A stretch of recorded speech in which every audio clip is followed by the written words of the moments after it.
আমি কেবলই চাই মোরেই হাত দুইখানি বাড়াইতে দুর্ভাগ্যের পাশে। কেন এত দুঃখ বেদনা বুঝিবার নাহি পাই। রাস্তার পাশে যারা ভিক্ষা করে দিন রাত, কেবলই চাইয়া থাকি তাহাদের পানে। আর কেবলই ভাবি, যদি আমি পারিতাম তাহাদের দুঃখ বেদনা দূর করিতে। কিন্তু কি হবে সেই উপায়, ভাবিয়া নাই পাই কিছু।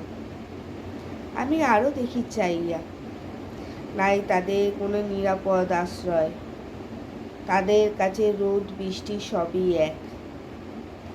আমি চাই সামিল হতে তাদের বেদনায়। আমি প্রার্থনা করি বিধাতার কাছে, হে বিধাতা, রক্ষা করো, রক্ষা করো তাদের যারা আশ্রয় লইয়াছে রাস্তার কোলে। এই মোর প্রার্থনা তোমার কাছে।